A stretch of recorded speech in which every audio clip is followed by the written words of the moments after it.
Hey guys, welcome back to YPW, the home of all things professional wrestling. Make sure you give this video a like and subscribe to the channel. If you're already subscribed to the channel, make sure you turn on notifications as we are releasing new videos. From her birth into the industry, to her rise to fame in NXT, to her becoming the man in WWE, and more, allow me to show you the story of Becky Lynch. Women in wrestling has honestly been a very complicated subject over the many decades that professional wrestling has been around. There have been some who embraced it and showed it off to great effect, and there are others who made it clear that women shouldn't be wrestling and thus held them back. WWE has had numerous stances on this issue, but that has been washed away by the efforts of many women, including one known as The Man. Her name is Becky Lynch. Rebecca Quinn was born in Limerick and grew up in Baldoyle, Dublin. Her parents separated when she was 1 year old. She started watching professional wrestling from a young age with her brother, Ricky, who later wrestled under the ring name Gonzo Di Mondo. She was involved in horse riding, swimming, and basketball. However, she claimed to have failed PE in school. I guess PE wasn't the right thing for the man. No big deal, right? She had a higher calling. Quinn attended university to study philosophy, history, and politics, but she said she really hated it and dropped out.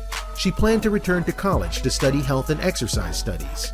Prior to beginning to train as a wrestler, she stated that she had been going down a bad path involving alcohol, but wrestling helped her give it up, which is a tad ironic because many wrestlers have had the same bad path while in the business. What's more, it was the business of wrestling that led them down that path. But for her, it saved her life, and we should all be grateful for that. As a teenager, Quinn heard that Frugal Devitt, who you might know as Finn Balor from WWE and NXT, and Prince Devitt from New Japan Pro Wrestling, and Paul Tracy were opening up a wrestling school in Ireland. She began training there along with her brother in June 2002. She made her professional wrestling debut 5 months later using the ring name Rebecca Knox. She teamed with her brother in mixed tag team matches during the early part of her career. She also trained at British professional wrestling promotion NWA UK Hammerlock. From that point on, Becky spent much of 2005 to 2013 wrestling. She started out in several all-women pro wrestling brands and made her way around the world via that. She competed in Europe, Japan, America, and more, even going to very well-known and respected brands like Shimmer, which is one of the places where many women wrestlers go to build up their name and their brand. However, her road took a serious stop when she got a head injury that caused her severe pain. Upon examining, her doctors felt that she had brain damage that could take her out of wrestling for good, and as a result, Becky went and took a 6-year hiatus from wrestling and only sporadically went back into the ring. Think about that for a second. Imagine finally finding something you love and then getting injured doing that thing, and then all of a sudden you can't do it because of this injury.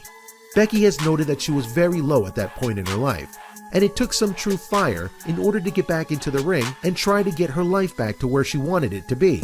And that's exactly what she did, and it was good timing too, because by the time she got back to the ring in the 2010s and started showing her stuff again, a certain company came knocking.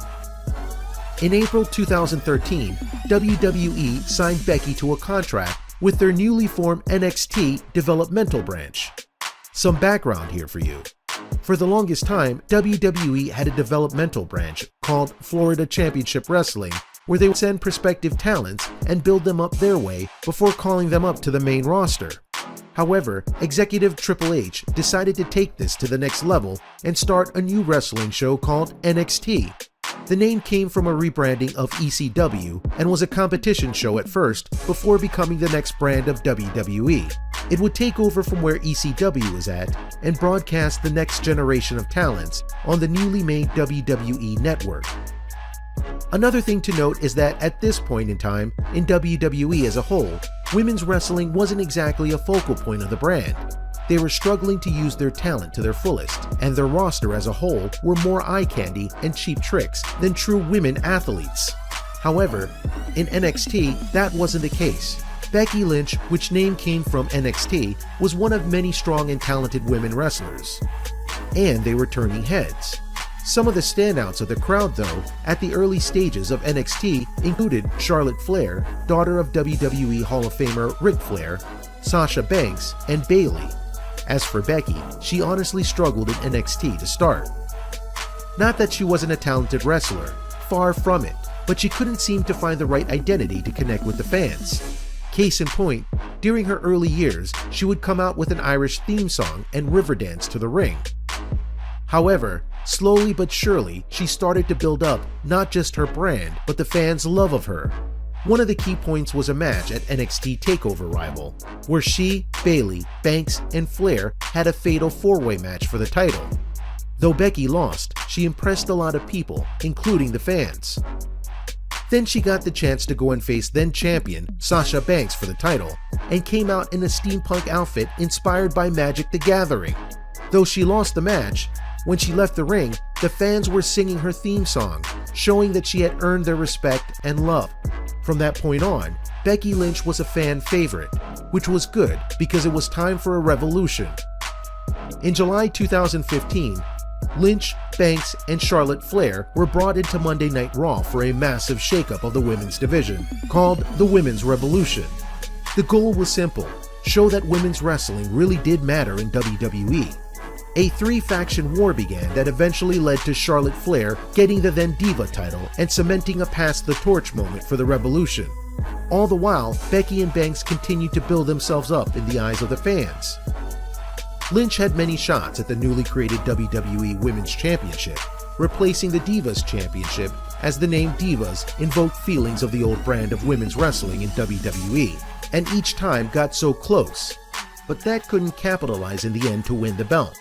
This including a famous triple threat match between her, Charlotte, and Sasha at the WWE premiere event WrestleMania. But her fortunes would soon change, as in 2016, WWE went through a major overhaul in how they did their shows.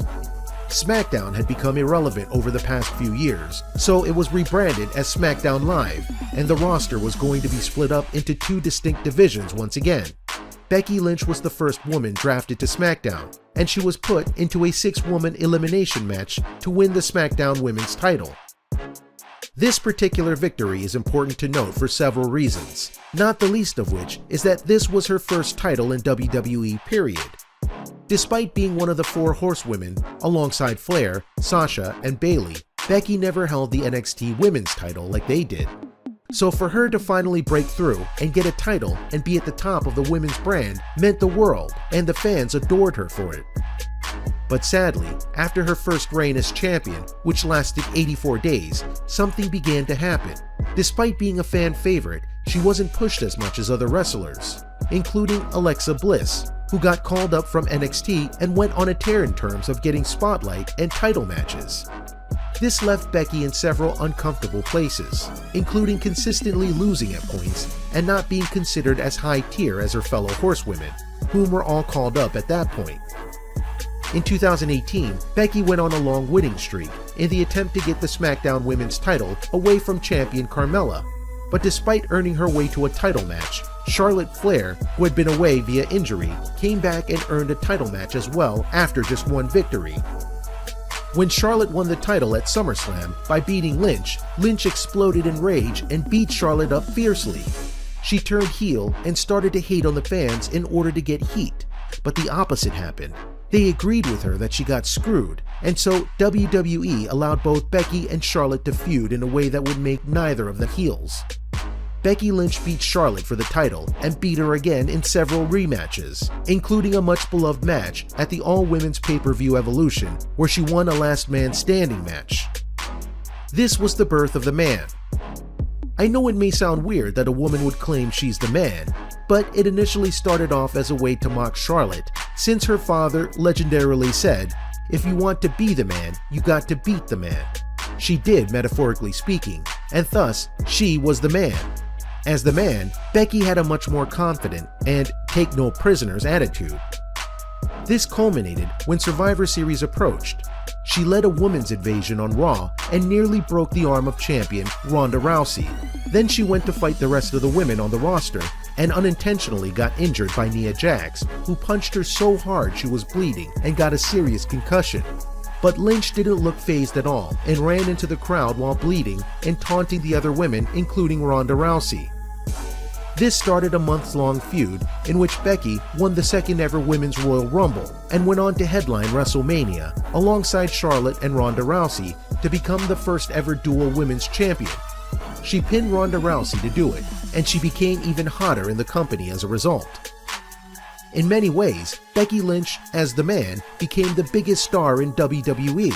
The fans loved her, and they still do to this day.